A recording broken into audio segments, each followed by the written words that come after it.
And since I was born without charm. And wit. Hey everybody, welcome to the Nerd Storm Podcast. My name is Kyle, the host. With me today, I have... Nitwit.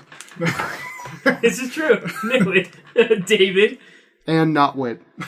Not wit. I like how you guys just come up with new names for yourselves every time I try to introduce you. And that was Hayden.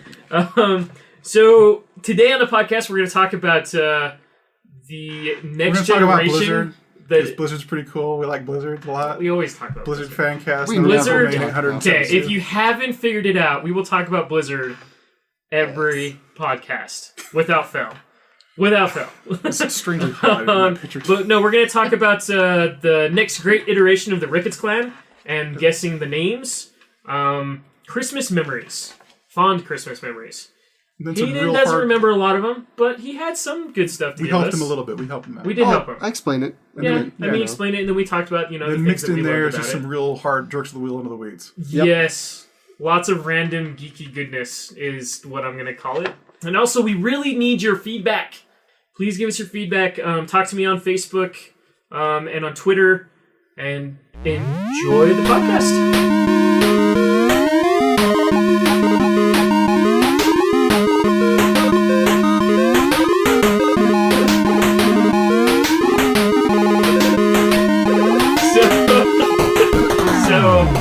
Christy Golden and Chris Metzen, it was basically Chris Metzen. Chris Metzen had written a book.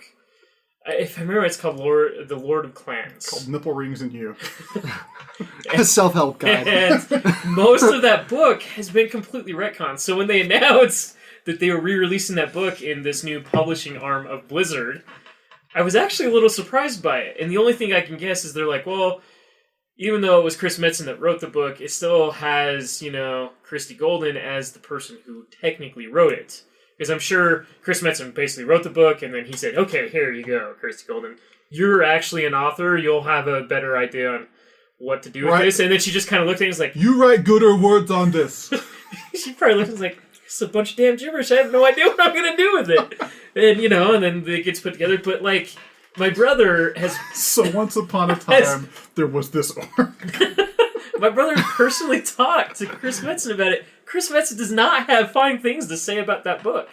And most people, when people say, hey, if I was to start reading World of Warcraft, or just the Warcraft books, where should I start? A lot of people say Lord of Clans. You start with the filigreed L in lore. Yeah. But, the one thing to note about the Warcraft books doesn't, a lot of it doesn't matter where you start, because most of them are stories on their own. If you want to know maybe a little bit more about the lore that happened prior to the video games coming out, you want to start with some of that stuff. You want to know where you start? The WoW Wikia. WoW Wikia?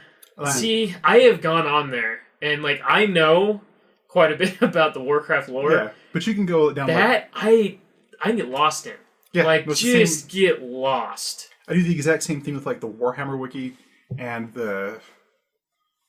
Marvel and DC superhero wiki pages. So, I do it to Marvel and DC all the time. Mm-hmm. Primarily to refresh my brain on everything that's been going on. Especially if I haven't read comic books in a while. I'll do that because it gets me caught up. Specifically with Warcraft, they'll link weapons. Yeah. It's okay, so Sylvanas is using this weapon, and it's here's the entire here's the reason why, and there's why this is there's this huge history behind it. That's actually one of the cool things about the artifact weapons in Legion. Is that as you are developing this weapon, you're gaining artifact knowledge. So real quick here, with your artifact knowledge, it's something you can't about see the weapon is as well. Kyle the whole time he's been talking has been pointing his finger and wagging it the entire time. And that is an important visual note. I don't know why I'm doing it either. I think it's because I don't have my laptop open like I normally do. Yeah. You feel you have to I feel like I need something else because I don't have my laptop open to just direct and guide me. So now it just ends up like the opening to Fantasia. All right, fine. Just open the laptop. Or it's Ricky Bobby during an interview. What do I do with my hands? It's partial time. But play like you're shooting missiles from your spaceships. So my daughter, Evangeline, I didn't know that she knew how to do this. Just out of nowhere, she started doing knuckles. Come give me a fist bump. Oh, okay. So she'd come up and give me a fist bump, and then I didn't know she knew how to do this. So just give her a fist bump, and then she just went. I was like, holy crap, when did you learn that? Your daughter is instinctively awesome. How old is she? 2? She'll be 2 in March. So 1.5. Speaking of the Ricketts lineage, did you want to... Oh, okay. Yeah. Let's go into this. So we were guessing on... So, Someday the few soon. people that know... The few people, because there's only a few, basically you two and a couple of people. He has no friends. I really have no friends. Yep. Yeah. Just us. Now, if you want to change Zero Fate to Ricketts Incorporated, then we could talk. The Ricketts fan My wife club. and I are expecting another child. BDK and friends. Yeah. I don't know if I like the... Oh, actually, yeah. I do like the idea Be of abbreviated. BDK and friends. BD Calf. Cool Kyle's Cool Kids Club. But my wife and I were expecting, and we've had 3 girls. And so, like, this entire time... and this time it's going to be a dinosaur, right? Thank goodness, no. I feel bad for Alana. Depends on the dinosaur, right? But... They don't grow horns till they're bigger, just so you know. Yeah. So... Had 3 girls. Life. And so I said to myself finds the a way. entire time, we were having another girl. Like, there's no ifs, ands, or buts about it. I just had given up. It's a boy. Luckily enough, we finally did it. Yeah. I'm getting a boy, and I won't be the only man in this household. Because not only do we have 3 daughters, and then my wife, my cat that we own is a freaking girl as well. So the moral of this story is don't take Kyle to Vegas because he's not really good at betting anything. Yeah. Yeah, pretty much. It's gotta be a girl, right? Don't stop believing. Well, everybody kept saying that it was going to be a boy, and then I just told him, I was like, you guys have said this for the last, 3 kids. Because, like, that's all that's really in my family is boys. Like, there's not a lot of girls in my family. I'm like, my side Alana of the family, didn't download that content patch. So. So then, like, we just started, getting all the girls, and we're like, okay, well, this is kind of cool. And by the 3rd one, we're like, okay, well... Kyle's kind of done because I'm scared that all we're getting is girls, and I'm already scared enough having Kyle's 3 like, girls. well, I don't know how many other shades of pink I can find.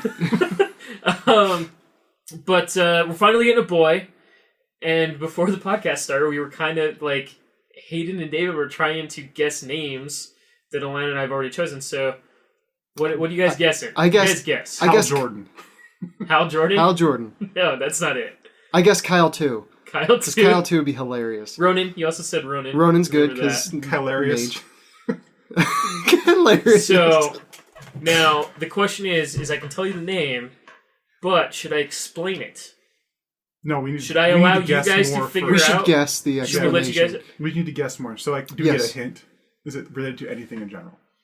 Is it Warcraft? I mean, it is. It's not Warcraft. Chris Metzen. It is. Chris. You're just gonna name him Metzen. I don't know. That's Metzen a great Ricketts. idea. I have a it's feeling Chris that I with a could K. probably. I could KCH. maybe talk Alana into Chris Metzen. I like this idea now. You have a K and a Y instead of a C and an I. So Chris. And Metzen's his middle name. KRYS. Yeah. Or if it's KRIS, And it's his like the weapon. Second middle name is Panty Dropper. Second middle name. I don't know if my wife wants my child's name to be anything with You're Penny setting Dropper. him up for success. Right? I mean, this is true. I would be setting him up for success. And he said how do you not have a date? He's like The walks opening. up to that girl's like, hey, my middle name is Panty Dropper. Yes, his opening line on every Tinder match would be, "Panty Dropper's my middle name," and the girl's just gonna reply, "What?" And he's gonna be like, "No, really." No, really, Yeah. it is. Driver's license. You might not understand. My father was a dick. And he thought he was funny. That's the B in BDK. The B. Okay, so it is geeky. It is nerdy. Bruce. From a certain It's franchise. not Bruce, but you're getting close. Oh. You're getting warm. You're getting warm. Raish.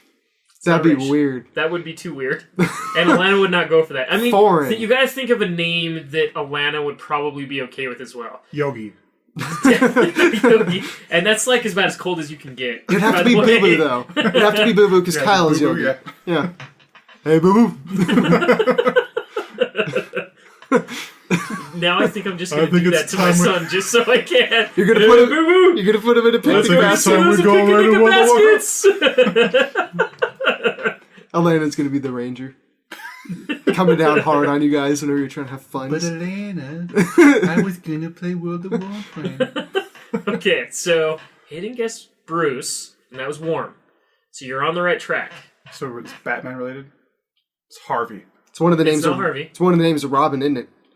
What's that? It's one of the Robins, isn't it? Dick. No. I would not name my child Dick. Dick. Even though on Alana's side, Richard. Yeah, it gets Richard is a family name. Mm-hmm. But no, it's got nothing to do with the Robins. His name is Red Hood. No. Good old Clock King Ricketts. Harvey. Oswald Copperpot. It's Kawapapa, no. Ozzy Ricketts. Yeah, good old Joker Ricketts. Just Joker. Joker Ricketts. Oh. Like I said, Alana has to agree to this name, guys. If She's we not get her going to agree laughing to hard that. enough, she will. This is your one boy. Why does she have any say on this? She got her 3. Yeah. Hey, wait. You know, like, I have to give my wife some credit, okay? The fact that she even thought that this name was okay actually surprised me. So, I mean, it's not a super common name, It's but called it filibustering. is, it's a traditional name. Like, it was a name that was probably used more back in the day. Alfred? Not Alfred, huh? You can call him Alf. That'd be awesome. Like the show. It is a name that, the first name is a name that we can shorten as well. So Is it from the Batman universe? it's from the DC universe. Cyborg. No. Just call him Cy. Every time the teacher tries to call out his name in class, Cyborg, Cy. Cy. He's in trouble with his mother. And it'd be Cyborg meta. Ricketts. Cyborg Ricketts, what are you doing? It'd be meta too, because each time he says, "My name is Cy," he would sigh too. Going deep with this naming. Come on, DC Universe. Starfire. I mean, it's not Starfire. Although Clara would probably go nuts. Beast Boy! Not Beast Boy. Oh. Well, Yes, like you guys are like, Yeah, I we're gave you DC Universe, and then you went extremely cold in the DC Universe. it's because you gave us DC Universe, and the whole DC Universe is pretty cold. So, just as a heads up, okay, I'm gonna kind of. Is it a hero or a villain? It is a superhero. Okay. He's actually we would name him after 2 superheroes. Slade. No, I wish. Slade is not a superhero. He is to me. An anti-hero. Yes. I'll give you anti-hero for Cool. sure. Now, one thing, the conversation that Alana and I were having, we were having issues with the B names. So, like Barry and Bruce, we didn't like too much. What about bananas? So, and we were Oliver. There you go. Yeah. There's the first I name. was trying to think of it. Wait, what? First name. Yeah. First name's Oliver. Oh, we have to now guess the middle name? Yeah, I guess the middle name. Oh, Yeah. And geez. company. What's the middle name And related company. to? So, I mean, Ollie Ricketts. Yeah. Yep. Sick. Yeah. The rest of it, like once you get the rest of it, it'll sound better too. So I mean, I could throw a really good hint in. You were really warm with Bruce. Oliver Bruce. Oliver Wayne. There you go. Oh my god, what? Oh my... Dude, your wife is so I mean, cool. we couldn't name, and I mean, it's not 100% decided. I would like to know Sure. this, but I really like it. Alana really liked it. It was something like we were... And actually, this is before we even knew she was pregnant. And something very similar happened when we were trying to figure out Clara's name, too. Is that we were just kind of talking about names, and then the name just sounded right. Like, this is something we need to go with. We were just... And I was just goofing around, throwing out, like, comic book names. Like, I was saying, hey, let's go with Bruce Wayne. And then I thought about it, I was like, no, I really don't like the name Bruce. Yeah. And then we were like... you got Barry Allen. I was like, Why? Why Why don't you like Barry? the name Bruce? Because like every time like he's trying to walk and he just trips and falls and you just like Bruce. Why do we fall? Bruce Wayne. I don't know. Like it wasn't something that was like really standing out to us when we were talking about names. But now each time that your kid asks for more of something, you're just, more? You want more? What you need to understand is like there's a whole life waiting for him of ridicule based on what you choose for him, and you need to choose very wisely because you need a reference you can just work with. Well, I figured that Green Arrow's pretty popular right now, and his middle name is Wayne. Yeah. I didn't even know Right, Oliver was from. I just thought it was Oliver and Company. No, No, Green yeah, Arrow. Green Arrow. He's the Green Arrow. Who? And so it's funny, like so Alana So, like, doesn't is know his arrows this, green, but or- yes, his arrow is green. The Is green it arrow is that like arcane is power that you infuse into, or just you paint him green? Haven't you played Injustice? You should know. I played Solomon Grundy in Injustice. so, And the entire time I was fighting, I complained about pants. What's wrong with his pants? Solomon Grundy want pants too. so there's a joke behind it. The Green Arrow You don't say. is actually like almost a ripoff of Batman. Almost Like, entirely. Entirely. Yep. Like to the point when they were developing the character, he had a car. It was called the Arrowmobile. Yes, That I'm makes not sense. kidding. And then he had a lair. And it was called the Arrow Cave. Super rich inheritance. Super rich inheritance. Yeah. And became a vigilante. Mm-hmm. The difference was that he wore green and he had a bow and arrow. Didn't they end up like kind of structuring him more after Robin Hood than anything? I mean, like his get-up, like his look, his aesthetic, like, because even Yeah, his he had beard the hat and like stuff, his the like goatee. mustache that he had, like the goatee that he had going on, Yeah. is very like old English, you know. In the look. original comics. Yeah, It's a little I bit... mean, even kind of now, they still have that traditional look. If you go based off the TV show now, Yeah, like it's it's completely nowhere different. near it. He's more His- gruff. And, He's Red Hood. Yeah, So. yeah, he's more Red Hood. But the one thing that they've done with the TV series is they basically have taken that joke and they ran with it. Yeah. Like the Green Arrow TV series is basically them making fun of Batman because he does a lot of stuff that's more like Batman So I than think you what need Green to, Arrow has done. I think you need to do a different middle name. Why? And I'm going to simultaneously give you I a don't. different middle name, and then require Dave's gonna say Hellscream. no, But I'll go with this. no. Oh, I was going to say Storm Rage okay. for Kyle, Yeah. and Hellscream for you for your like that has to be a middle name for your kid.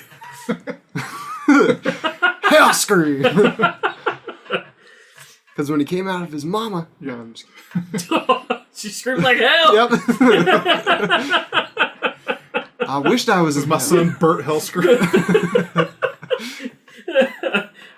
But yeah, so we want to go with Oliver Wayne, and I think, like I said, I think we're probably like at least 90% decided on that. You need Like, to think about this that's pretty pretty hard because like this means that if you give him that middle name, both of you, if you use those middle names, when your wife has to yell at him and like when they're legitimately in trouble, you get to sit in the other room and hear them yell Storm Rage and Hellscream, and just sit there like doing but the like I exact thing said, you're doing now. there's no way that Alana's gonna run with Storm Rage. Oliver Storm Rage So- Records. There was a lot of like, and even like now that we know we're having a boy, there's a lot of like, hey, why don't you throw your name in there? Like, name him Kyle, And the whole time then he's give walking him like upstairs, a middle name, and then he'll just go by his middle name instead. I'm like, No. I don't really want to do that. Like, it is a tradition within my family. My brother's named after my father, and my father is named after my grandfather. But I was like, I don't like it's There's so not that much- I don't like the name Kyle. It's just, it's so common now. There's like an odd identity struggle that comes with being named after like your dad or like Yeah. a grandpa or something. Yeah, But and There's also this identity struggle that Kyle's had ever since he met me. When I told him about the joke that I've had before I ever met Kyle. Is Story that- time. Yeah.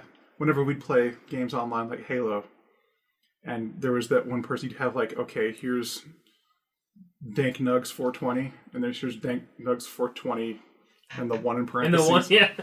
Like that kid, whoever had that one in parentheses that says like, okay, this guy's playing as a guest. That kid is always in the lore we build for that that person as we're playing against him. That kid is always named Kyle. Yeah. Yeah. And if there was ever like a 2 and 3, that was Phil and Steve, and that was referred to as Find Kyle. Kill Kyle. no. There's Kyle, Phil, and Steve, and like if there's ever 3 like that, it means it's a sleepover. As there should be. But like the other part is that it's like, this is my friend Kyle. He doesn't really play video games that much. He just comes over to my house to play sometimes. Oh, it sounds like the real Kyle. Yeah. He never plays video games, he just Yeah. talks I about mean, I them. try to play. So speaking of video games, I did play some video games this last week. It's an old one. It's a game that I played and I had beaten before, but for whatever reason, I had this strong urge that I needed to play it again. Zork, the original Zork. Kim Kardashian's Hollywood. No. I didn't know we were still playing the guessing game. Are we still playing the guessing game? We're always playing the guessing game. There's We Cheer. Because I still haven't got around to that one either. Yeah. Here's the difference, Kyle. Please tell me you own that. I do. That's the difference between you and me. I have, like, I mean, I guess you have a niece, and it makes sense for you to have that. But my guess is you bought that before... before she ever was... Before she was born. A thing on the horizon. Yeah, like, where I have daughters, and it would make sense for me to actually own that game at this point. You're the one that owns it. I also own that Lionel Trains DS game. Really? Yeah. You are weird sometimes. I don't understand why you buy some of the things you buy. No, but... so, here's the deal. When my buying criteria when I look at something... Yeah, is that what you... Yes, have you changed it to here's the deal and say here's the thing? This is... We're talking business here. Here's the deal. That's true. It's pulling the Trump. So... No, I feel like he's just trying to change his... I ask myself two questions. Like, is it plastic? It's question one. Question two, is it bullshit? If it's yes to both, then like, it's buy. Well, yeah, it's pretty much bullshit. Yeah. But I recently picked up the Retron 5. Primarily due to the fact that I wanted us to build to... I recently picked up your Retron 5. You did. I want to be able to use it to stream and stuff like that here in the near future. You wanted to actually learn how to play Blaster Master because you feel like it's been a gaping hole in your... No, because Metroid does a very good job of filling that gaping hole. Nah, it's not the same. You don't have Sick. Burn. Ice. Medic. It's an ice beam. It's Metroid. Where's your horn? You're supposed to be using the horn. Oh yeah, I forgot about the horn. If it's a Metroid, it's an ice beam. Okay. It's true, yeah. It's a Metroid weapon. Do you get it? I'm not that big of a Metroid fan. Okay, there's an ice beam in Metroid Hayden. That's the the joke right there. Too young. Let me tell you a secret. It was a really bad joke. But Ham. I've had a hankering to play Mystic Quest Final Fantasy. Yeah, I already know Hayden hasn't. What number is that? So every time you say Mystic Quest, I have no association with Final Fantasy. I have no association with Mystic Quest as anything in my mind. But what I have is the closest thing to it is Mystic Ninja. Okay, I mean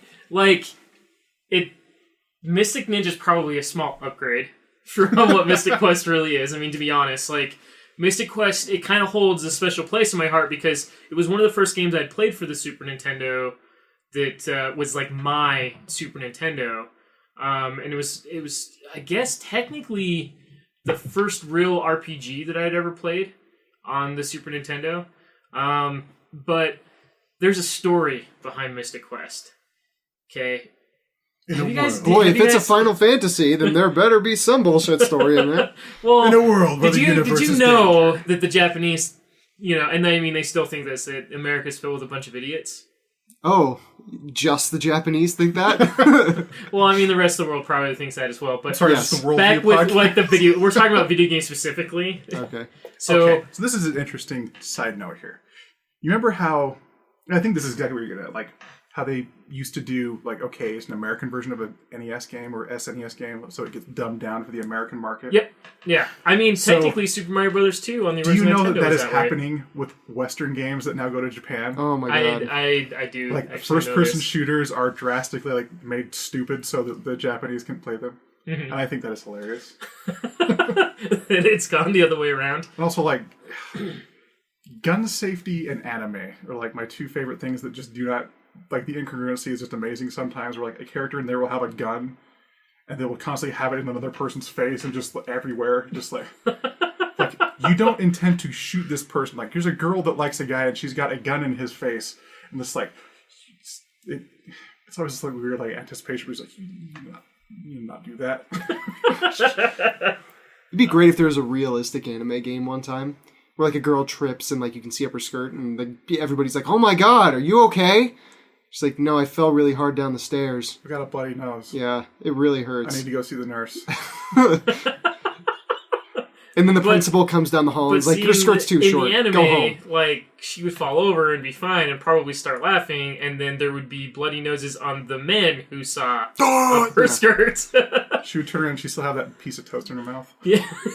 There's always like an old guy janitor that's like 75 years old. and He's the- like, It's like "Ugh." creepy and is And going the nuts. principal will and walk down the hallway and go like, Master "Oh yes, Roshi. these his skirts are." nose just starts gushing blood. Like I Yeah. never like. Is that what the Japanese think? Is that when you see a pretty girl and you see like her panties or something like that, your nose instantly just starts bleeding? Everything's.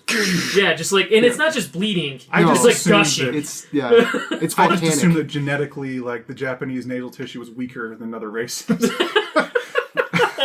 I mean, that's Yeah, I mean, I guess that's true. scientifically that's what it taught. They get slapped in the face and their nose just starts bleeding. Any sort of pressure in their head. Yeah.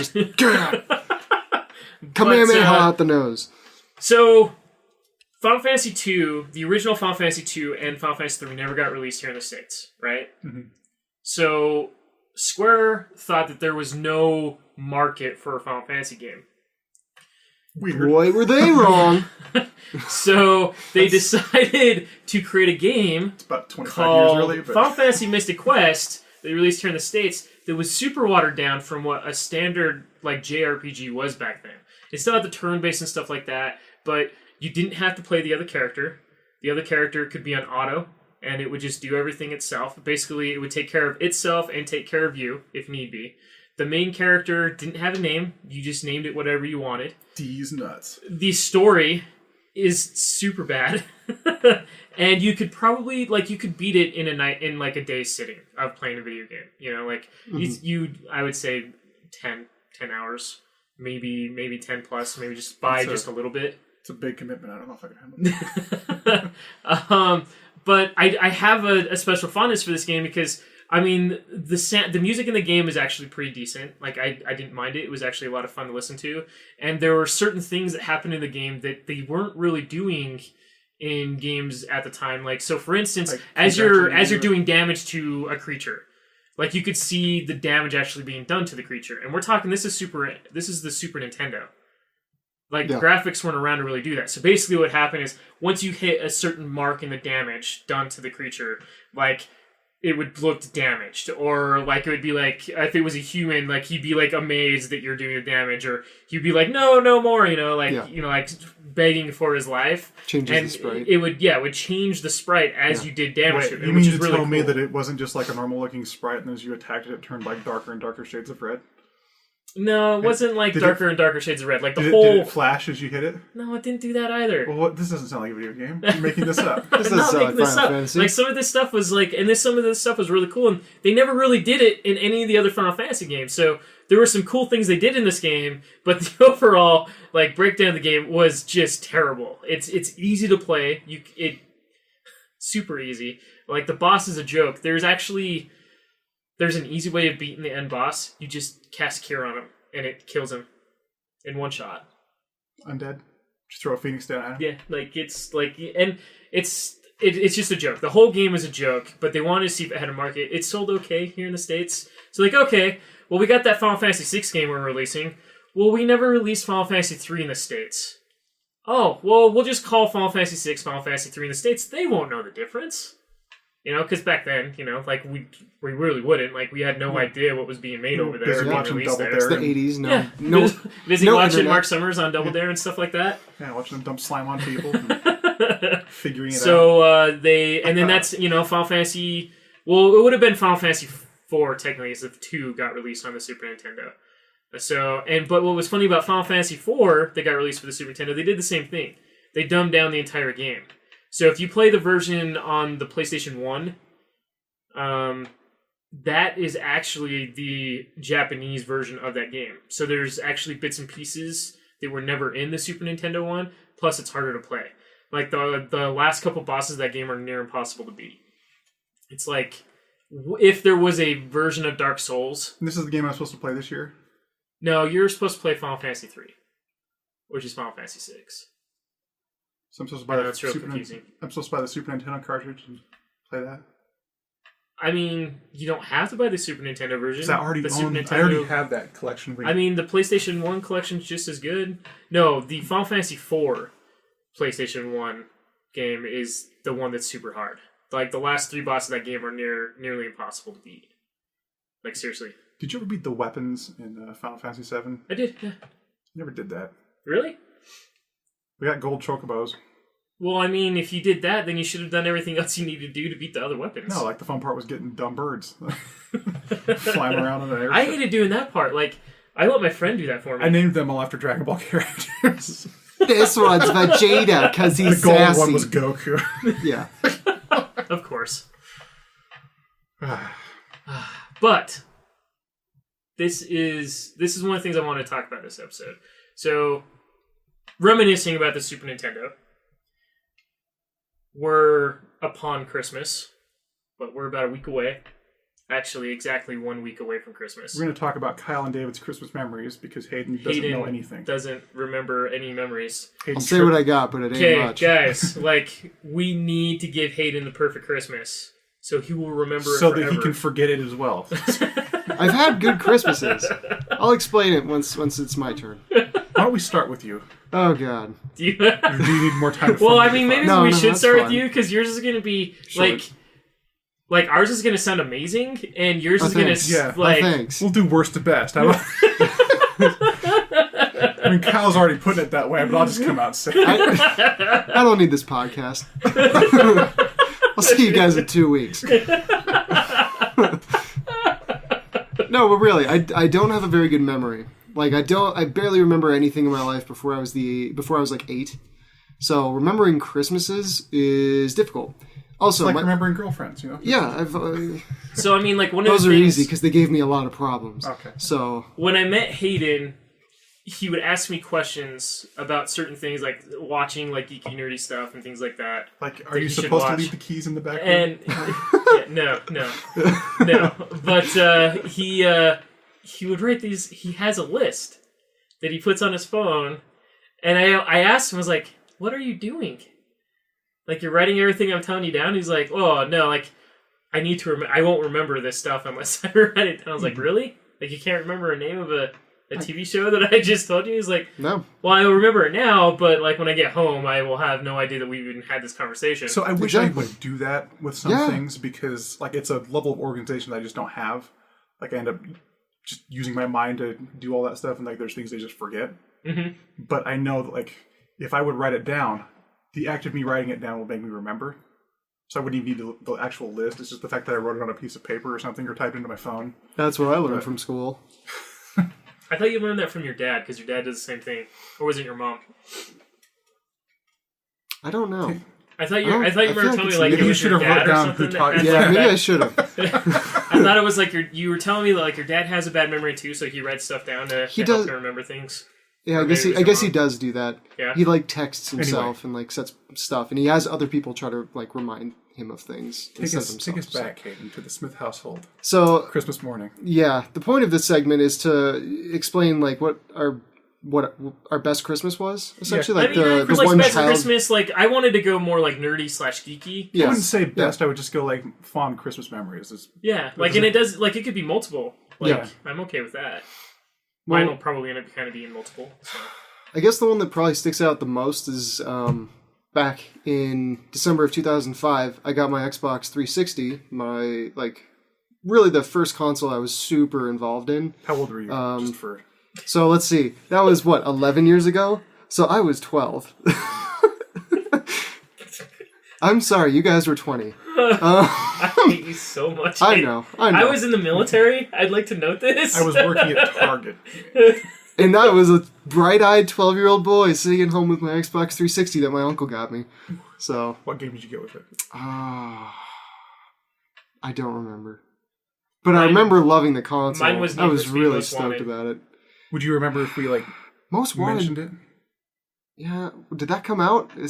Yeah, like it came out at the tail end of the PlayStation 2 and the original Xbox era. So Okay. they re-released it. Like they did that with a couple of them. Like King Kong Mhm. got re-released for it. It was better. Need for on Speed. It was better on the 360. Need for Speed Most Wanted got re-released. MX vs ATV Untamed got re-released. Didn't one of the Burnout games get re-released? Burnout I wasn't Revenge. into Burnout that Like time. there was a bunch of games that came at the tail end that actually got re-released for the Xbox 360. Wasn't it Burnout Revenge? It was probably Revenge. I want to say it was I think Revenge, Burnout but I could be Revenge wrong is because I later, think but I I think could've been Burnout wrong. 3 Takedown was the last one they did Yeah, on the original Xbox. on the original Xbox. So Yeah. I don't. That Maybe was a they fun didn't one. really do a Burnout, but I remember that there were were quite a few games that they re-released there at the end, but Need for Speed Most Wanted was the one I picked So up. would you say that they were remastered? No, they were re-released. They weren't. No, I wouldn't call those remastered. Okay. I would say that they were probably developed for the 360, and then they were watered down for the Xbox and the PlayStation 2. DJ Tomica. Now, I think, well, I mean, speaking of whatever, Need for Speed, So I think the first big 360 game like I really got into was Need for Speed Carbon. Carbon? That's like my favorite Need for Speed. Carbon ever. was pretty good. Carbon like, was really good. Need for Speed Most Wanted, just like, in my opinion, that was the last good Need for Speed that they've ever made. Oh, Carbon. Didn't... Okay. I get that. Yeah, because this last one they made, the newest, just Yes. Need for Speed. I just played that. I just got done. It took me 14 hours to beat it, which is not very long. And it's garbage. I have a lot of thoughts on it. You have a lot of thoughts? Wait. Yeah. Hayden has a lot of thoughts about something. You better get him out now or you're going to forget him. Yeah. So I've been talking to Dave about this because he's been online recently. Yeah. And Okay, so for those that don't get to see what Hayden just did to me, like the look that he just gave me could kill a person. All because I'm not online right now. Why would you leave me alone with David online? You a-hole. I only have Megan now. We had to play the snowball fight in Overwatch 4 God, times I'm last so bad at that. I fucking hate that game mode. It's really not that bad, though. I'm really bad at it. It's- I'm good at SWAT in Halo, and that's the closest thing I can think We of. keep getting matched But up I'm with, really like, bad at it. It's like, okay, you have one match where... All I do is I run around, I go in my ice form right when they're getting ready to shoot me, and then I come out of it and I shoot them. Done. Game over. Yeah, so here's the issue we're having is we either get matched up with Mrs. Hammond's kindergarten class, or we get matched up against SEAL Team 6. Yeah. So, and for some reason they think SEAL Team 6 is more your guys' speed for some reason, and we're... You guys are like right in that middle ground. It's because we're partying Where up. you're not, No, you with know, the kids from Mrs. Hammond's you're not kindergarten the class you're not that the got sent to window you're not the special window education lickers too segment. much. You're not the window lickers too much. You're Yeah. a little bit more of the SEAL Team We're the 6. Yellow Snow kids. Yeah. There you go. Yellow Snow Group. Yeah, because that's how it goes. Goes window lickers, Yellow Snow Group, SEAL Team. SEAL Team 6. That's a really big jump from the middle to the ladder. It's a bit of a difficulty curve in Overwatch. Oh, boy. So anyway, What were we talking about? We were talking about your Christmas. So we Christmas. completely You got the- derailed. so Yeah. were you living at home? You had to be. Yeah. You He's didn't move out 12. when you were 12, yeah. He I was just 12, moved out. David. I was on my own. So like the games I remember I got with that with my 360 was like I got Gra and I got Gra as well. I got Elder Scrolls. And I still to I this did day get that have- as well. I still to this day have not beaten Gra. Like I don't think I've put barely any time into that because like it was See- a recommendation from somebody that I didn't know and he didn't know me and just like, oh, you get a Gra, it's great. I don't like this game. But here's the problem, is that for a 12-year-old, neither of those games are very suitable. So, like, there were probably tons of 12-year-olds that played Skyrim and was like, oh, this is amazing. But Oblivion, I felt, was really different than Skyrim. It is. Like, And- it's way more in depth. Yeah. Like, and that's, I always explain that to people. It's like, look, you played Skyrim, right? Well, yeah. You're probably not going to like Oblivion. Yeah. Well, why not? I was like, it's way more in depth. There's a lot more you need to pay attention to. The whole point of Skyrim is that they basically said, okay, here's Oblivion. What can we take out of it that doesn't really need to be there? And then they took all of it out there, and then they released Skyrim. You want to do alchemy with cheese and a cheese wheel and somehow manage to create a fire potion? No. But even, like, Gra, like, you get shot once or twice and you die. Yeah, it was. Yeah. Like, it was very realistic. But again, for a 12-year-old, not the best games. Did you have Halo 2 at the time, or I did. I played Halo 2 on the Xbox. did you And not? Did you not play? So it was originally backwards compatible. it was of the two when the Xbox 360 came out. There were two games that got special backwards compatibility treatment, and that was Halo 1 and Halo 2. Mhm. And they looked a lot better, and like One good game and one really bad game. Halo 1's all right. I knew you were going to say that.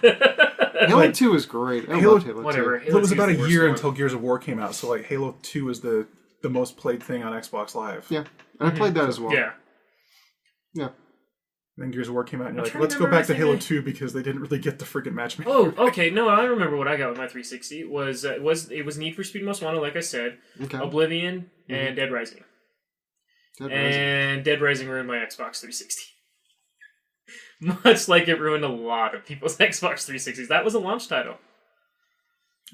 Awesome. I've still not given that game enough time. I always Dead Rising? That game is phenomenal. I know, like I've made it quite far, but I never. And I'm sad I still haven't played Dead Rising 4. I freaking own it. It's downloaded on my Xbox, installed, ready to play. But yeah, I haven't played it yet. Yeah, I got to the second area, put some pants back on, and I forgot I did that. But anyway, Hayden, keep telling us about that Christmas. Sorry. So what, was Gra a game you got like that Christmas, or? Yeah. No, that and the Elder Scrolls, I think, came with the Xbox, didn't it? No, like when it first came, like it was like if you, 2005. Like if you got lucky, it came with the media remote. Because they're at that time. I definitely did not get that. The launch ones came with media remotes. Some of them. So I was working at Target at the time. Yeah. And I don't know if I've told this story or not. You guys have probably heard it a million times. I mean, I've heard it from you. Like, the eve of Christmas Eve, I was working that night stocking. Kyle's leaving because he doesn't want to hear it again. Yeah. But, Tires. like, we're, like, facing product in the electronics section, and, like, we to that day, like, we had not seen a... Have you seen the Winter Bell stuff in the capital cities in World of Warcraft right now? No, I actually haven't played World of Warcraft in almost a week. Okay, they have giant snow globes set up where if you walk into them, you become a gnome, but they've got like I read about that. This is Kyle's unboxing video for the week. Yeah. We need to start doing those. So Kyle just walked We'd into probably a get a snow couple globe thousand box, views. and that detracted everything. We got the Dead Rising snow globe unboxing. So there's a joke behind these unboxing videos. Like every time that David and Nathan come to my house, I have something to open and show them. So it's like, look at this cool thing. It's like almost every time they come over. Yeah. Almost. And I mean, G4 does it, or IGN does it. It is every time you guys come over. I have something new and cool to show you guys. So what makes it Dead Rising? And now it's a Dead Rising snow globe. I assume that there's what a makes zombie. It says Dead Rising on it. Oh. Is there a headless zombie in there? And so character wearing Spanx. There's a GameStop exclusive. Oh, I mean, there's a bat. Bloody Santa boot. Oh, there's a zombie head in the present. Of course there is. Yeah. So called it. There is a bat with barbed wire.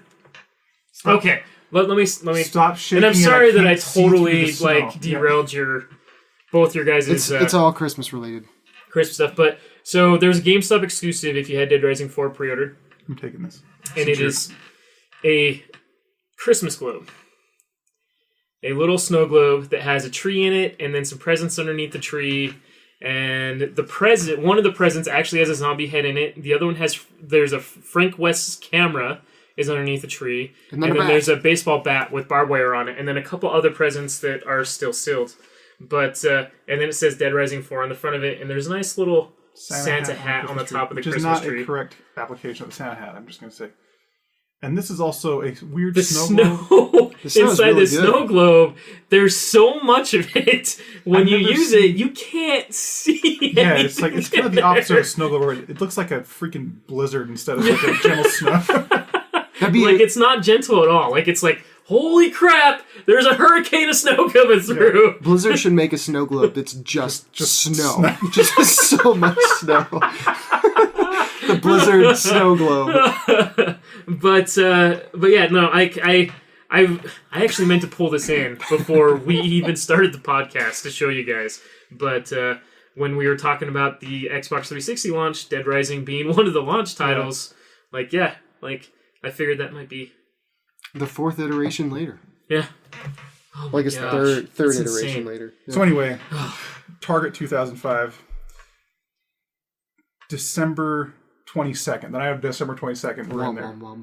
Going back and yeah, we had not at that Target we had not received any 360 systems, but that was the first. I'm working there, and the backroom team pulls out a pallet and leaves it there for them to stock after we all leave, and it's a bunch of boxes that have this telltale lime green band around them. Cardboard boxes with a lime green band around, about 2/3 up on the box. Yeah. And me and a couple of the other guys that go because they're holy crap, we know exactly what's in there. But yeah, we got. I don't know if they even got core, or I don't know if they even got the premium or deluxe systems, or whatever they were calling that with the what was it? I thought they just called it the Pro. It was just the Pro. You had the arcade and you had the Pro. Isn't that what it was? No, if it was I like remember they called right? them like core, Oh yeah, it was called the Core. and then it was like It was still it wasn't elite. No, because the elite was the elite was the black black one. It was the Pro. I'm 100% positive it was the Pro because you had the Core. Yeah. It was like the deluxe or the premium. Hayden, will you look this up for I'm me? sorry, I was working retail at this time. I'm just saying. Yeah, that's it. The Xbox, dude. Like, so at least in my experience, like that was like I ended up buying one of those, but it was just a core system. I had to buy like, the hard drive separate. But yeah, that's great. That's all I had there. That was Microsoft's their big thing. 360 Premium. It was called the Premium? Yep, the one with the kind of gloss, or not glossy, metallic. Are you sure that's metallic that on the hard drive? Premium doesn't sound like a US thing. The other thing. What other thing? No, the other thing before. Right there. Yeah. Come on. There we go. Yeah. That just doesn't sound like a US thing. Premium? Yeah. Premium. Like, Does that sound like a US thing to you? Pro doesn't sound like a Japanese thing. Well, I mean, Microsoft is This a is US 2005. company. I mean, I guess that's true. But did you have more to your Christmas stories? I know, since we keep interrupting it with our... No, not really. I have good Christmases. Like, I promise. Were you playing with other people at that time, or was it just like yourself? I was playing Halo 2 with other people. My friend had Halo 2 as well. And, yeah. Did you guys LAN up and stuff like that? At his place, yes. He had 2 Xboxes, which was crazy back then. So we hooked those up and we played together. And we did swords and shotguns. That's crazy to you that he had 2 Xboxes? Swords and shotguns? Nice to me, yeah. Should have been snipers and shotguns. You guys have no sense of balance. 12-year-olds are stupid. We were 12. Dealing with technology that we had no idea about. Hayden felt like he had to defend himself at that point. It's like, wait a second. David just kind of called me dumb. But it was retroactively 11 years ago. Yeah, no, it was a joke. No, we had like dumb games like that. We had to play forever. It probably wasn't sword. Well, it might have been swords and... No, because it's like you're 12, so the 2 weapons you use like, well, the sword's cool, the shotgun's cool, everybody wants to use those. How about we just use those exclusively? It's true. Have you guys seen the energy swords that you can buy? Like the metallic ones? Yeah. No, it's plastic. It's done by Hasbro and stuff. It lights up and everything. Selling at popular video game retailer? Yeah. Yeah. I keep looking and going like, oh. So I went to a Christmas party last night, and my cousin gave me some Destiny Mega Blocks that I keep walking by and going like, oh, I kind of want those. So he gave me one. when we received those, the first person, of course, who I thought it was you. Yeah. And I was like, I really should. So I don't want to add to the problem. Yes. Because you realize like there's those 2 questions. Is it plastic and is it bullshit? And it's both. So, should I tell you what what I want to do with that stuff? Yeah, tell me. So I want to buy. There's an Atheon set, Last Boss in Vault of Glass. Mm-hmm. Yeah, and I want to buy that, and then reconstruct the 3 Vault Warlocks, 2 Titans, and my Hunter. So we've got our high already team to sit on the show. And then just have them so are you gonna at that point you need to build like these pillars that just kind of float in space and just kind of drop them off and just keep dropping them off because nobody could ever land on the other pillar in Vault of Glass. Oh, you're talking to get up there? Yeah. Little platforms that you had to jump onto that nobody could land on, right? I was thinking of the part with Atheon. Yes, the better thing to do there was just make. So, fragment of a Christmas memory that I'm going to liken unto this. Friggin' church talking. There's my sister got this castle that had these pink and teal tracks that like went around like they came out of the castle in like a loop and then came back in like on the lower floor and then like looped out again and came to a 3rd floor on the bottom and there was like slides. Yeah, like kind of like that because there was these little like rabbits and like just dumb looking Japanese animals. Sure. And this take Japanese. This is like a Chinese toy in like the 90s, so it's super cheap. But like, and you get in your phone, try to look this up. I've tried to look this up, and there's nothing on it. I've been trying to buy another one of these things, but they there's like little elevators on the bottom, and like it would like take one to the top and like let it run the track and like take the other one up. Like they just kind of alternate. Yeah. It was a simple thing, but like That's the cool. whole thing would like squeak.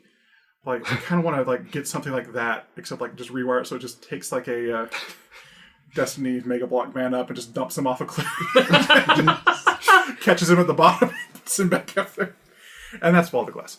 So Yep, that's Vault of Glass. I mean, that's pretty much the same cause I was saying, but yours Yeah. actually puts him Yeah. back up there for you. yeah, you can host that at Festival of Trees. It'll be amazing. Oh my So gosh. Kyle, do you want to do your So Christmas you're saying memories? that your Christmas memory is better than mine now, huh?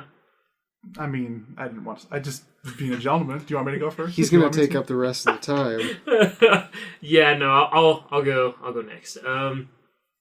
So I have a couple, and they're all Nintendo related. Funny enough, I know we badmouth Nintendo a lot, but They were cool back in the day. they were cool back in the day. And you know, it's like I was talking with David about this article I was reading on Polygon where Nintendo's biggest problem. is Nintendo's biggest problem is Nintendo. Mm-hmm. And I'm getting this real big feeling that it's not going to change, considering the craziness and the madness that they're putting my life through without, you know, like, I mean, indirectly, but, you know, they are creating a lot of hell in my life right now, which really sucks. But the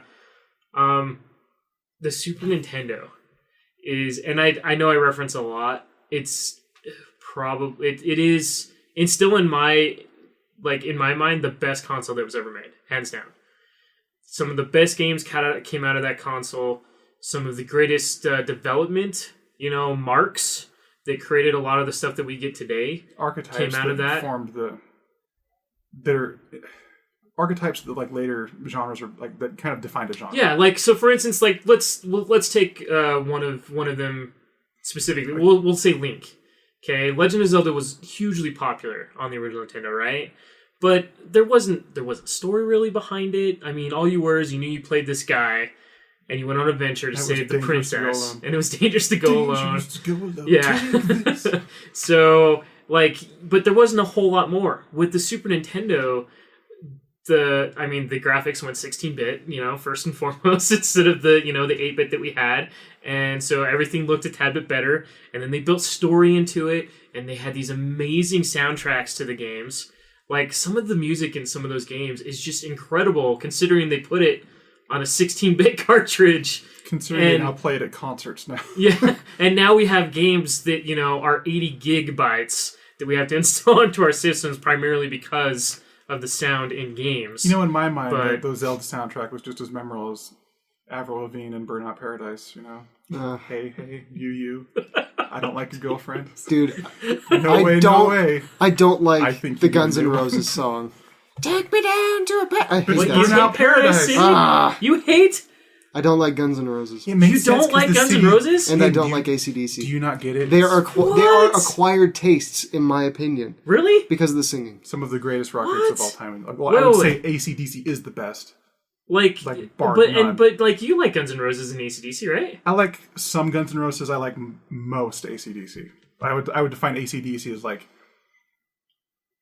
probably like the genre-defining rock and roll. Yeah. Like And that's fine. I get that. I'm not saying, I'm just like- saying that those are acquired tastes, like the singers in those.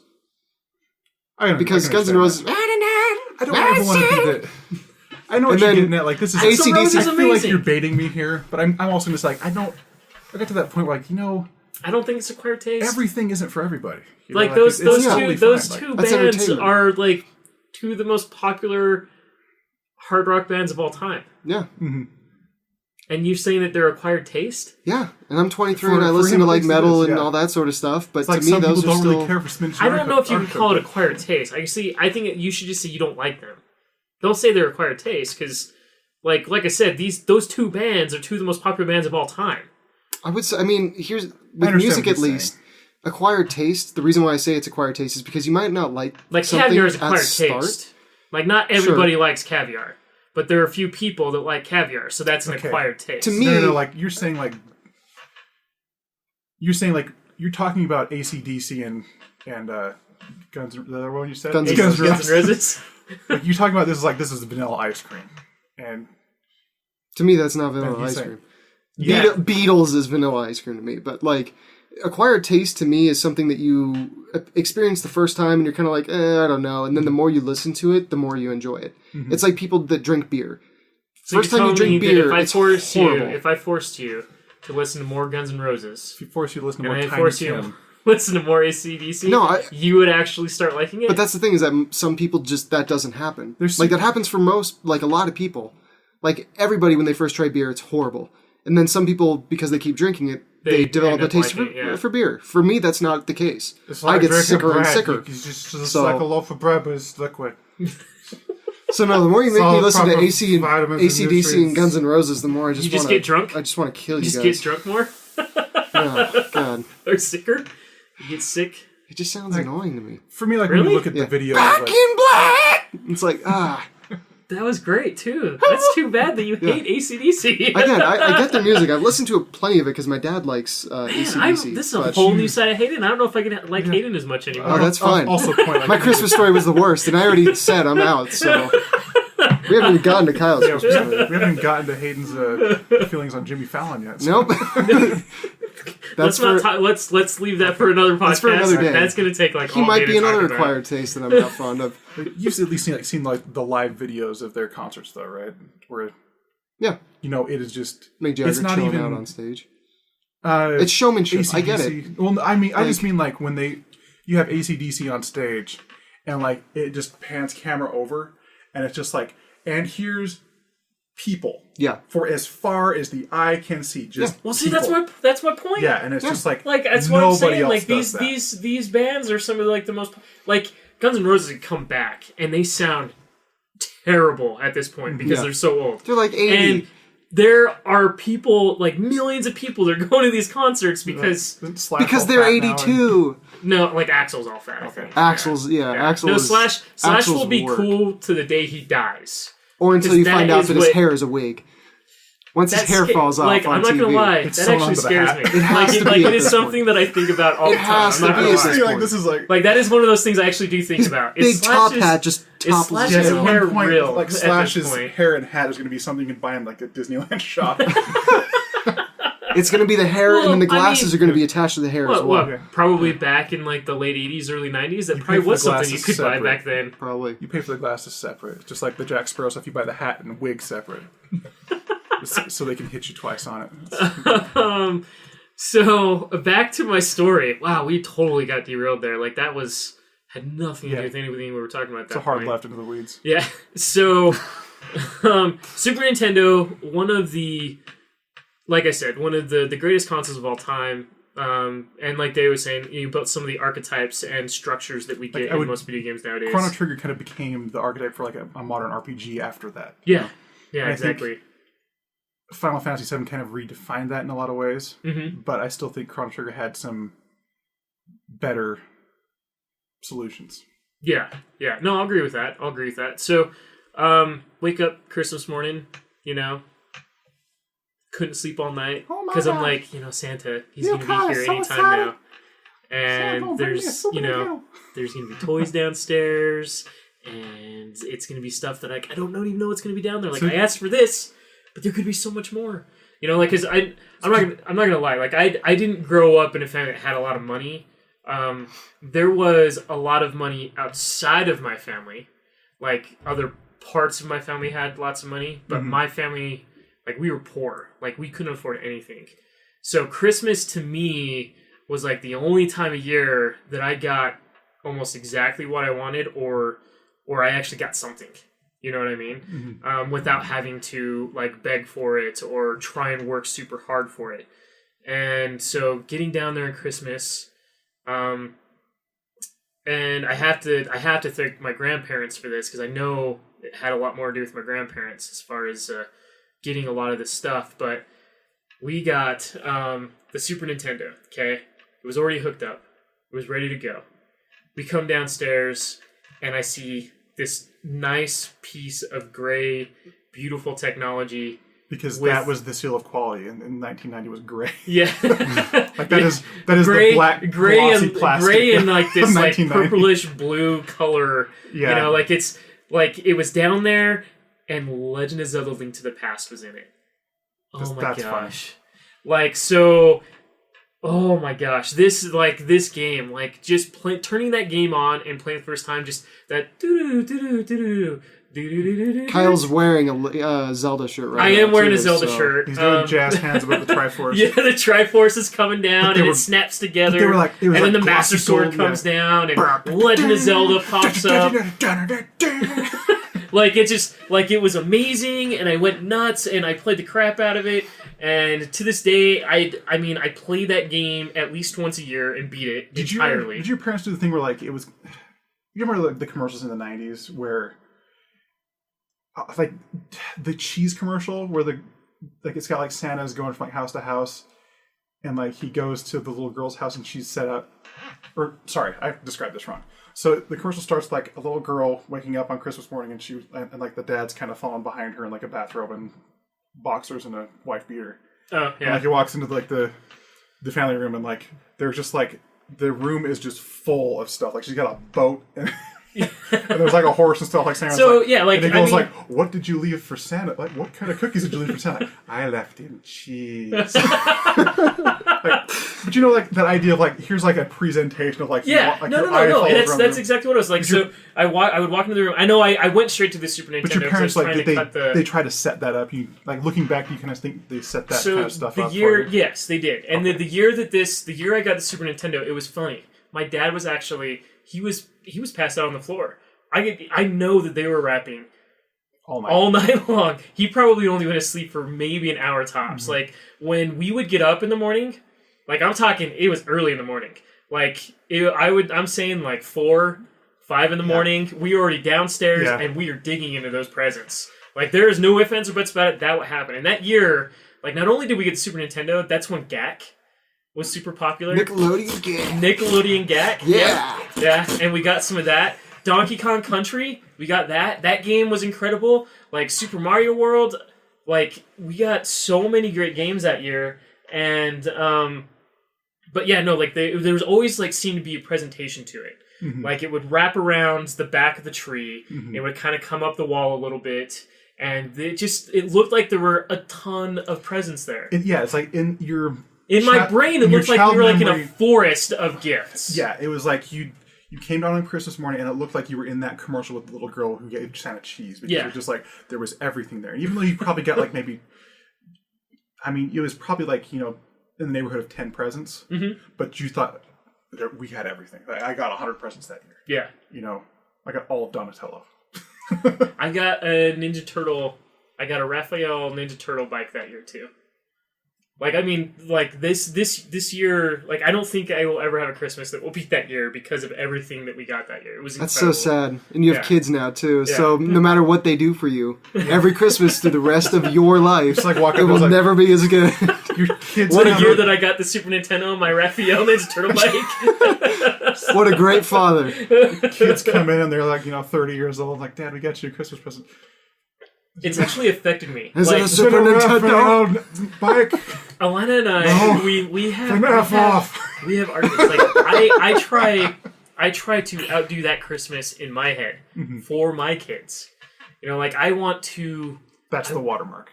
Like like that. I want them to have I want them to run out and just be like, "Holy crap! What just happened?" Like it's like our house exploded with presents. Like it's like what? Why? Santa screwed up. We weren't this good. Like it's just like you open them all before he gets back, he can't return them. So there is a rule to Santa in our household though. Santa only gives one gift to each. So he's like Ebenezer Scrooge. Well, the reason why we do that every year, kids know that Santa isn't real yet. No. Every year, it's a Christmas ham to each child. No. Santa only gives hams. We do that just to make sure, like, because we always we'll give we'll give more. Yeah, we end up doing the same thing where it's like we did it with Emma, where it's like that way the kids don't always ever like, well, I only got 2 this year. Yeah. From Santa, or I got 4 last year, but I only got 1 this year. Like, why? That way it never felt that way. They always felt like Santa, Santa loves you just as much as he loves everybody else in the world. Yeah. That's good. That's good policy. And it's also a nice thing where like, okay, well, I paid a lot of money for this stupid gift here, and now I'm writing somebody else's name on it. Yeah. Like, Yeah. this dumb guy did not help me pay for this. But it's the spirit of Santa. Yeah, that the spirit of matters. Santa taking credit for your exploits. That's awesome. World first. This kid got a gift. But yeah, no, and then, there was a year that came close, and that was the year that I got the Nintendo 64. And not only did I get the Nintendo 64, it was once again, it was all out, ready to play, it was good to go. My dad wouldn't wake up yet, my mom and dad wouldn't wake up yet, and so I kind of started peeking at some of the presents, kind of open them up a little bit. Just on the corners. Just on the corner slightly, but then one of them I ripped a little too much, like, oh crap. And it turned out to be Killer Instinct Gold, which that game, for back then, playing it now, it's absolutely terrible, but for back then, that game was amazing. I loved fighting games growing up, and Mortal Kombat was great, and Killer Instinct did a whole new level, to, that 2D fighting. Yeah, they had, the computer-generated models that were then rendered again as sprites. And Rare, it was just Rare being Rare. That's what they did. They took something Donkey and Kong they was made the it exact look same way. that much better. Country Yeah, specifically. yeah, exactly. Yeah, Donkey Kong Country was incredible. Even Donkey Kong 64, I still think that was steps beyond what they... Maybe not steps, but a little bit beyond what they... It was a whole generation beyond because it had to use an expansion pack. It's true. But yeah, so we got that, also, and I got that's the year I got Ocarina of Time as well, colored which plastic, bro. another Legend of Zelda game. That's true. Colored plastic, not gray. That's how you knew it was a high quality game, as if it didn't come in gray plastic. You got it in gold, like that. And my Ocarina of Time, that was a gold cartridge. Shut up, Kyle. I don't have it anymore. I don't. Did it die in a fire? Did you sell it to somebody? GameStop? Nope. No, I would have nothing to do with that game, that cartridge gone missing. Traded into GameStop and got a Jolly Rancher for it.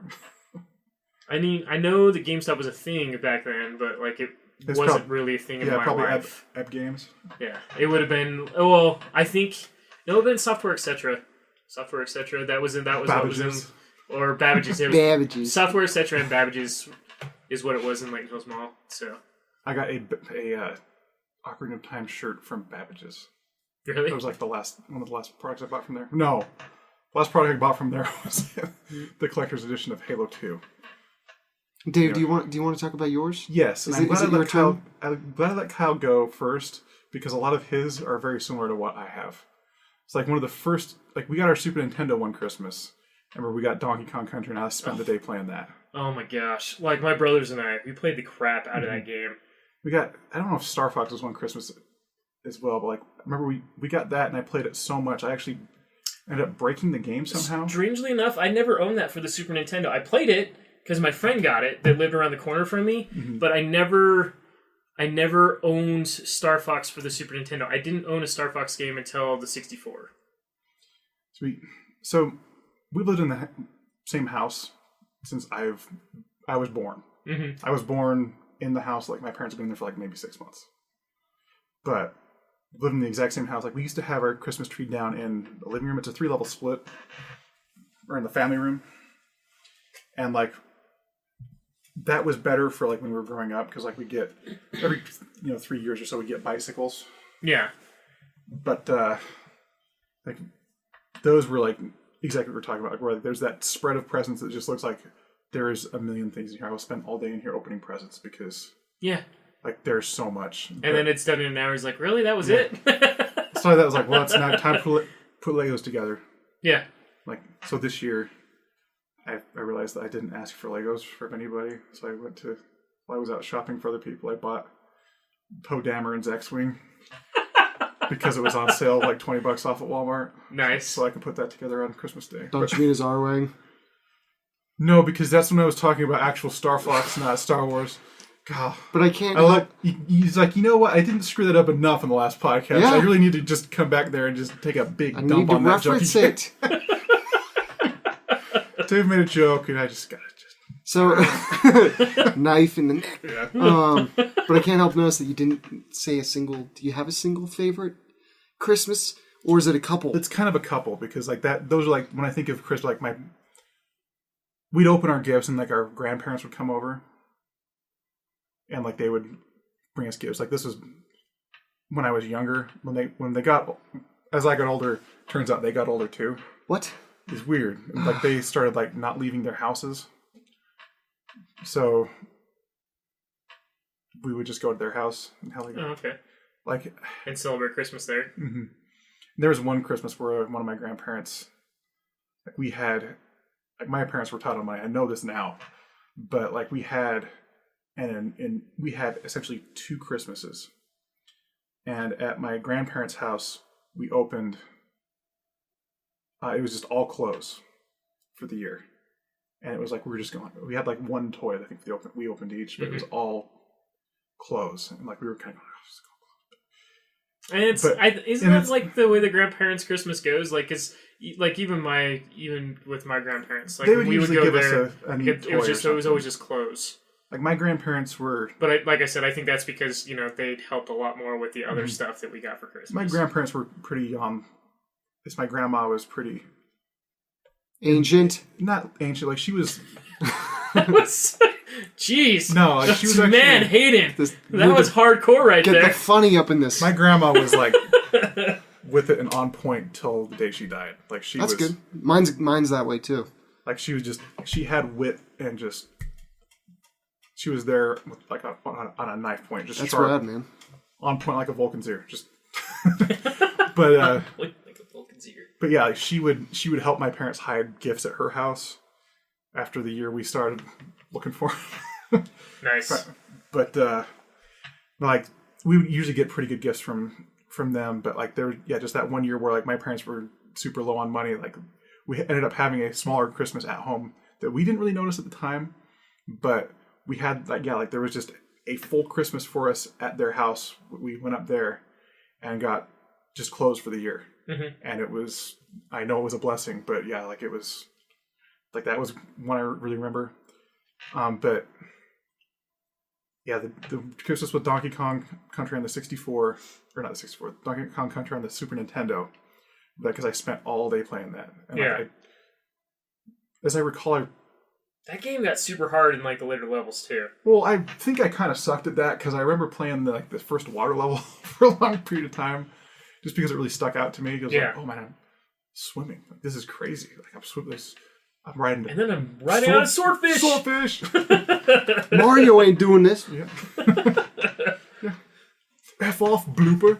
But, is that the reason why we probably never got like another like super? Well, I mean, we got Yoshi. I mean, I guess we got like the Yoshi's Island game, the Super Mario World 2 Yoshi's Island or whatever. So or Yoshi's Story. What was it called again? Yoshi's Island. Yoshi's Island was the first one. Yoshi's Story was the second one. Was the one on the 64. Yeah, okay. Yeah, that was that actually opened up like a storybook. If you're talking like, so Super Mario World came out and then Donkey Kong Country came out. And they're like, oh, we're never going to be able to live up to that. That was Donkey Kong Country directly led to Yoshi's Island. Oh, okay. When Donkey Kong Country came out, they came to Miyamoto and said, like, look what Rare is doing here. They've got like these hyper realistic graphics and like these this looks amazing and like it's an awesome 2D, like we've been making. And it's a great experience. Yeah, it looks really good game. It looks way better than Super Mario World does. Like the only way the stuff that we've been making here at Nintendo doesn't look as good as what they've done. Like we need to start following this stuff. And Miyamoto like took this staunch thing and said, no, I can do better than this and I will prove it. And he came out with Yoshi's Island that looks like a watercolor painting, Yeah, like it looks really good. And I actually really enjoy that game. Yeah, to this day, Don't enjoy Mario crying, but I do enjoy that game. I think the art style in that game is amazing, but yeah, I think Yoshi is utterly the stupidest thing that has ever been created on, when pen was taken to paper. He's a dinosaur with boots. I don't understand why you hate Yoshi so much. He's just a... It's like... You say with like 4 What's funny Yoshi is he does the plushies. same sound when he's getting ready to throw an egg, too. Or take a dump. Oh. Bing! But yeah, like I remember Donkey Kong Country quite fine, but like we also got Star Fox one Christmas. It's either Christmas or a birthday. I'm not quite sure on Star Fox, but we had that and I was playing it and like somehow like something got shook up inside of it. and like you could hear this thing like rattling around, and then when you plug it into the console, it wouldn't work. So there's a special chip that was actually in the Star Fox game. Was it called the GFX chip? Was it called the GFX chip? FX chip. Was it just called the FX? It's just called the FX because there's like 2 other games that use it. There was like a stunt car racing or something like that. Like little cars that have because it was essentially was the early concept development for the Nintendo 64. Mm-hmm. That is what the chip was in there, was the early concepts for the Nintendo. What ended up leading to the Nintendo 64,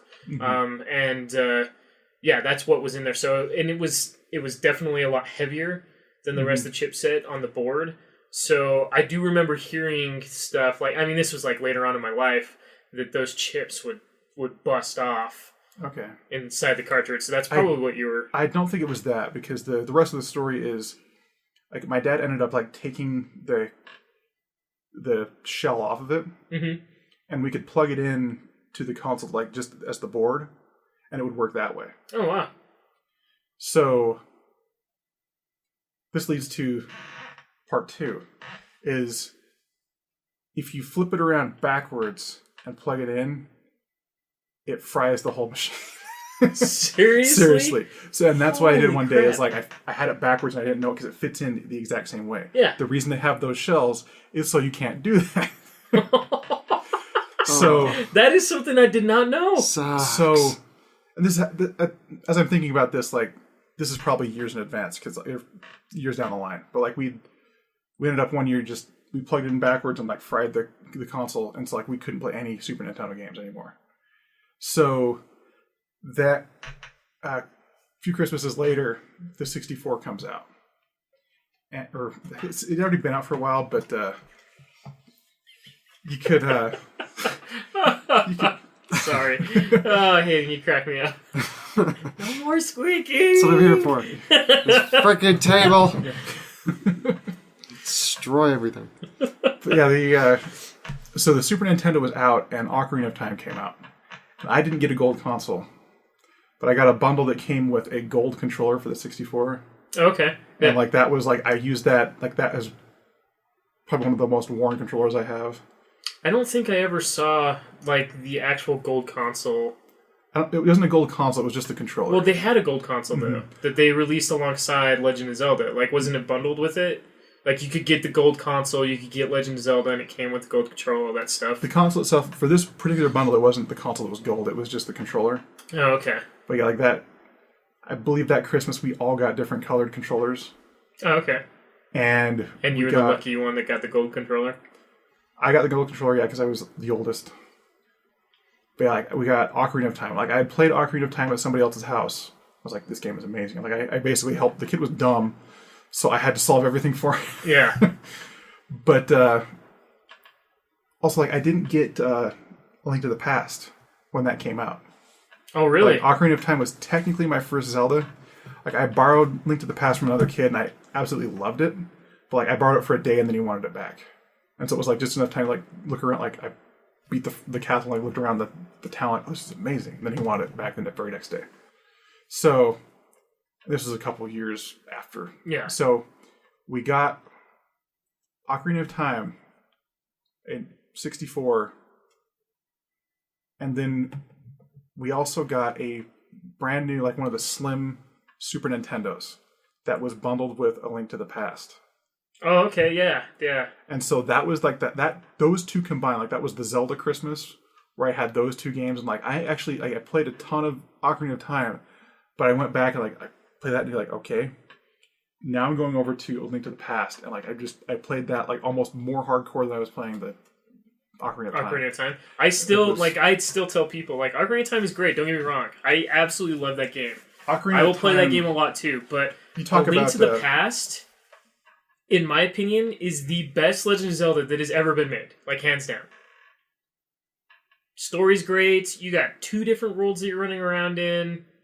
David's trying to disagree. I guess you kind of had that with the Ocarina of Time with you kind of adult Link. That was the kind of similar I took between the two, because it was Ocarina of Time felt like a 3D version of Link to the Past in a lot of ways. And like I was really seeing like the two at the same time. I was like, okay, here's Kakariko Village. Here's Kakariko Village. Yeah. Death Mountain, Death Mountain. Yeah. You know, like it just felt like that. I was seeing both of them, And I'm sure the reason why I like A Link to the Past a bit more is because I played that one first. Like that, like I played the original Legend of Zelda on the original Nintendo because my dad liked playing it so much. Like we built grid maps for the original Legend of Zelda on. Like we went and got grid paper, and we would build the map so we knew exactly where the secrets were and like what map we had already been in, and bombed every single area there to find out what would unlock. But with Link to the Past, that was the first time that I was solo in a Legend of Zelda game, and it was one of the best adventures. Like that's why it's my number one. That is my number one game of all time. There's nothing that is surpassing. I don't think anything ever will. Like I don't want to. I don't know. I guess what I'm trying to say is I don't know how I feel on number one Zelda of all time, because I really like Link to the Past. Yeah, I think that is the best game of the generation. Yeah, but Ocarina of Time was we talked about archetypes of a genre before. Like Ocarina of Time was the archetype for modern 3D games. Period. Yeah, that was the first time any of that had been done. Well, then see, and it's crazy that Sony gets a lot of credit for the 3D modeling on video games, where the Nintendo 64, in my opinion, did a much better job at that, and then people just started mimicking that, and it getting released on the PlayStation. I mean, there's cool stuff on the Sony platform, but I mean, what Legend of Zelda, Ocarina of Time was doing at that time, where you've got fishing, you've got swimming, you've got, you're operating on the bottom and top of the water. Yeah, you have a day and night cycle, different, there's an adult Link and there's a child Link, and you're switching between the two. Yeah. You go through that was just so amazing for the time period. There was nothing else like it. And the puzzles would correlate between the adult and the young and adult Link. There were smaller boxes for the little kid to push and larger boxes for the... Well, to unlock certain things for adult Link, you had to be young Link. Yeah, not at all. But yeah, that one always just really stuck out. It was so much was brought to the table with that game that, it shaped things going forward in a way that A Link to the Past didn't necessarily do, because that game's type, I guess, was coming to an end there.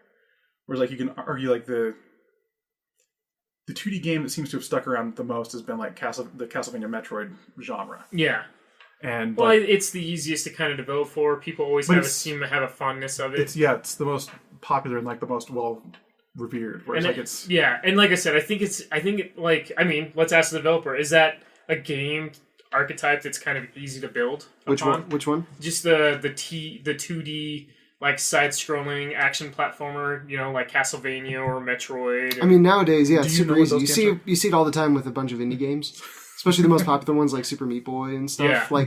There are built-in engines, or engines like Unity and Unreal. There are just built-in plugins where you can just say, okay, this is what my game's going to be, and it sets it up for you. Yeah. And then all you have to do is plug in the items, what they look like, and what they do.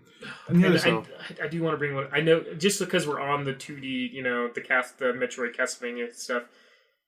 Did you guys ever play Guacamelee? Yes. I absolutely love that game. I adore everything about it.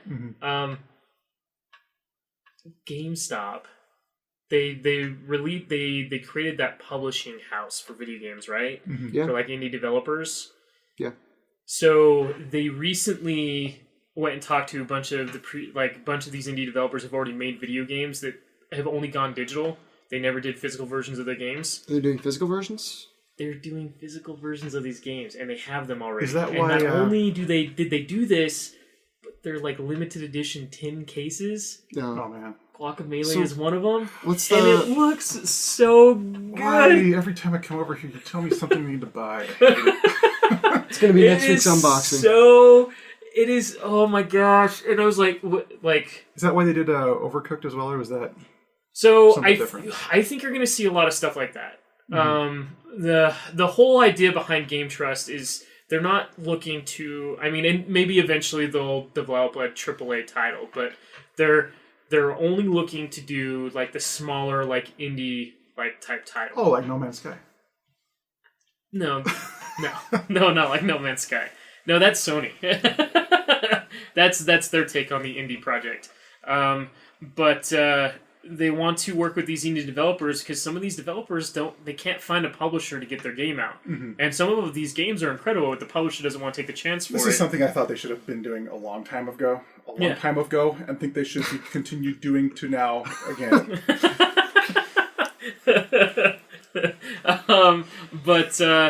But yeah, like I know that was like totally in left field, but I was I saw it just recently and I was like, oh man, that is something I'm gonna have to have, and there are some really good ones. You know, like last week I talked about those. GameStop and take a look at. Talked about like the kind of the backside of the coin for the major like AAA games of like the weird games that nobody knows about but you played and you have a real fondness for. Like that's indie games are that for this generation. Yeah, like, that's the modern equivalent of that. And like Mystic Quest would have been like you said, you had no idea what Mystic Quest, Final Fantasy is. Like I know Hayden has no idea, but Mystic Ninja I guess would be that too. Because Mystic Ninja would be another one. Yeah, it was really weird. The yo-yo. Yo-yoing is sweet, man. The original Nintendo. Did you ever play Simon's Quest on the original Nintendo? No. Yeah, that's one not a lot of people know about. I played Blaster Master on the original Nintendo. You know one of the what was it called? Little Nemo in Slumberland. Adventures in Slumberland. Oh my gosh, that game was so great on the original. You have it? I have it, and it's weird as hell. You need to bring that to my house next time because we have the Retron 5. We need to load that game up and take a look at it. Like, Hayden, you have to see this. Okay, so like... Okay. Just so you know, like, this is Acid Trip, the video. Like, I played this game when I was a kid, and in my head, I know it's going to resemble nothing from what this game is going to show me now. But there was that game, and... Did you know there was an anime they did of... Well, yeah, it's what it's based off. It's a Disney cartoon. Yeah, it's Disney. I'm pretty sure it is. I always like there's one line that stuck out. I'm pretty sure, yeah. I have the VHS of it at home, but I'll have to. It's like one line always stuck out of me from that. Like it didn't do well. That. It didn't do well, so that's the reason why it didn't turn into like a massive franchise like Disney likes doing. It was Capcom, I think. Capcom did do the game, yeah. Like Capcom did all those games back then, though. That's who Disney went through to make their games. Rescue Rangers, the DuckTales game. Those games were incredible on the original Nintendo. And then they went even further with Aladdin, The Lion King. Yep. Those games were amazing on the Super Nintendo. Those were the titles that you played. Yes. Like you did play them. And they were great Capcom games. They were great games. That's when you could actually say that, hey, this video game based off a movie is actually good. Like The Lion King, where we just pounded the crap out of that game before I finally beat it. Mickey Rooney did a voice in it. Oh, maybe it was Fox. Mickey Rooney. Didn't he die? He just died recently, yeah. He did Flip's voice in the movie. Yeah. I haven't watched this, I haven't seen this movie in like forever. Yeah. And I'm like, I know Hayden's like, I don't even have any idea what you guys are even talking about. We should do a commentary. We should. You know what? This is one of the movies we should do that to. I'm going to have to play it, and you guys are going to... Or the movie or the game? We should do a stream of the game and then do a commentary on the movie. Okay. Yeah, no, we should totally do that. Go that would science be fiction theater. Yeah, totally. That'd be great. Let's see who. I'll just be the guy in the back shouting, "Why?" Which is how I felt watching. It really is the weirdest thing, just because it had the movie has almost nothing to do with the game, except that it stars the same kid. Kind of like E.T. Movie had nothing to do with the game. Okay. Game was falling in and out of holes, avoiding the dudes. Sense. Yeah, there's holes. Yeah, it says the production company was TMS Entertainment, which was Tokyo Movie Shinsha. Kyle's buffing up on his Japanese here. Yeah, not doing a very good job. Which came first? That's okay. You should listen to them try to say English words. So that's the production company. I'm trying to see who the publisher for the movie was for the States, and I can't... Funimation. Yeah, because well, no, they did the 2004 USA DVD. Echo Bridge Home Entertainment. No, that was the VHS. 1988 Hemdale Home Video. Gotta love that. Hemdale. Yeah. It's a household name. No idea who that is. This is I mean, this movie came out. It was in the 80s, like late 80s. Like we have a. Like no! Release date was strange enough, 21st of August, 1992. I wasn't born.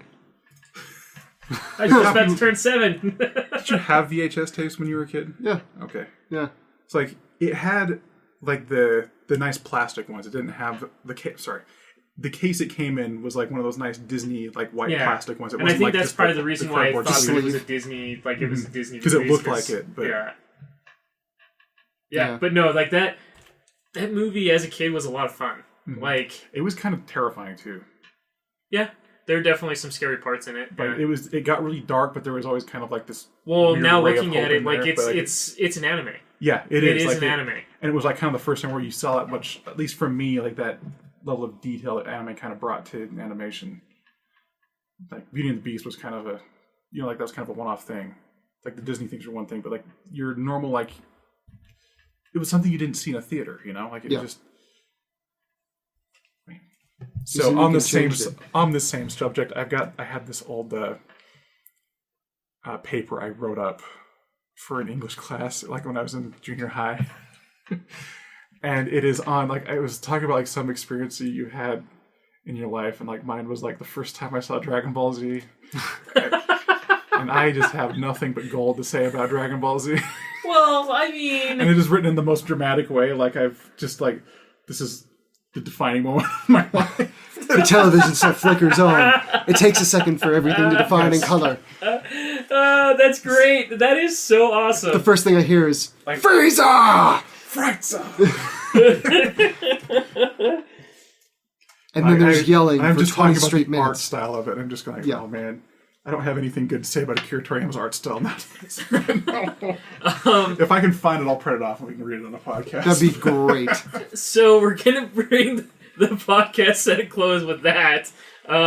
Thanks for joining us today. We really appreciate, like always, listening to us.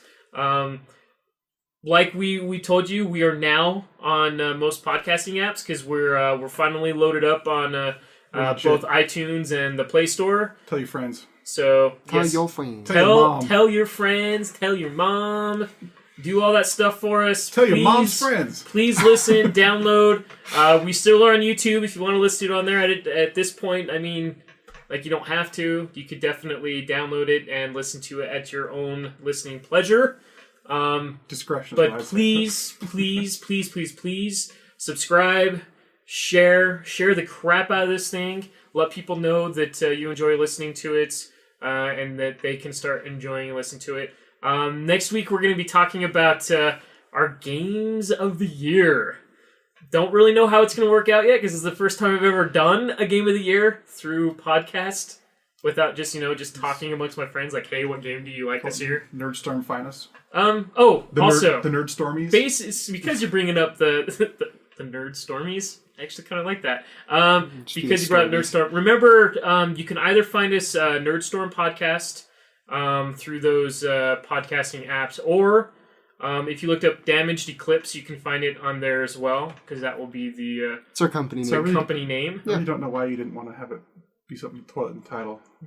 I don't understand how you guys don't like toilets as much as I do. I don't know if I want something that basically gives me the idea to shit upon it. We'd be creating toilet entertainment, toilet humor. I mean, I know we have a lot of toilet humor. I feel like you don't understand lots of fart jokes and poop jokes. What a toilet is, like fundamentally. Like it is a awesome, hellish water slide that you can drop a dunk in. Like. All you do is close your eyes and fantasize. Kaleidoscopical, stereoptical dreams come to you. What miraculous magic you do. What dazzling delights will you sight, little Nemo? What whim